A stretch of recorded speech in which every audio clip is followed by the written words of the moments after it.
Donc je vous retrouve aujourd'hui pour faire un tuto hyper rapide pour faire des brides avant et des brides arrière. Ça, j'ai monté une chaînette de 15 mailles, enfin on s'en fiche un peu, une chaînette, et j'ai déjà fait des brides parce que vous êtes obligé de faire un rang de la maille que vous voulez faire avant de commencer des brides avant ou des brides arrière.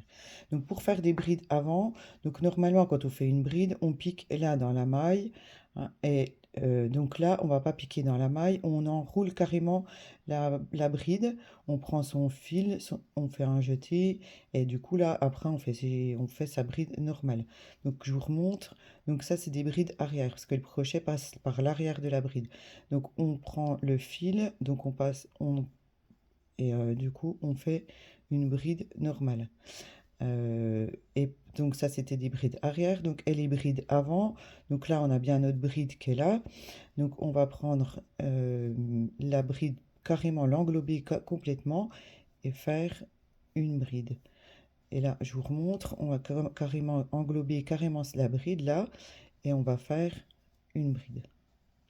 Voilà, alors du coup, ce point, donc ça fait un point très texturé. Donc moi, j'ai utilisé une grosse laine pour bien que vous voyez les brides, pour que ça fasse vraiment des grosses brides. Ce point, vous pouvez aussi l'utiliser pour faire des bordures de pull, des bas de pull en côte. Donc pour faire des côtes, on va faire par exemple une bride avant, donc c'est des côtes 1-1, donc c'est une d'une sorte, une de l'autre sorte, une bride avant, une bride arrière. Ou alors vous pouvez faire aussi une bride avant et une bride normale. Donc, par contre, n'oublie pas, on fait bien attention de ne pas sauter une bride, quoi. Une bride normale. Donc, voilà, une bride avant, une bride normale. Donc, après, tout dépend du rendu que vous vouliez.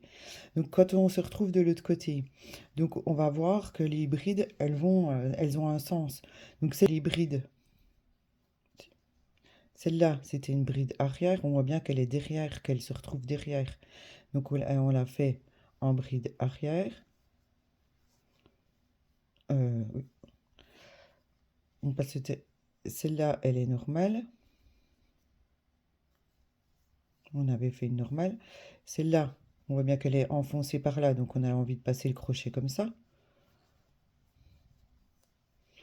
Celle-là, elle se présente comme ça devant, donc on se pose pas de questions, on passe devant.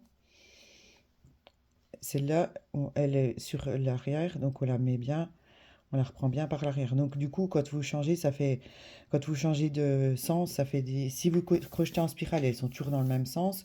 Les brides d'avant sont toujours des brides d'avant, mais si vous tournez, si vous êtes d'un côté de l'autre, ça vous fait des brides d'avant et des brides arrière. J'espère que ce tuto vous a plu. Vous retrouverez un tuto d'un bonnet très texturé avec ces points sur ma chaîne YouTube. J'espère qu'il vous plaira. À bientôt.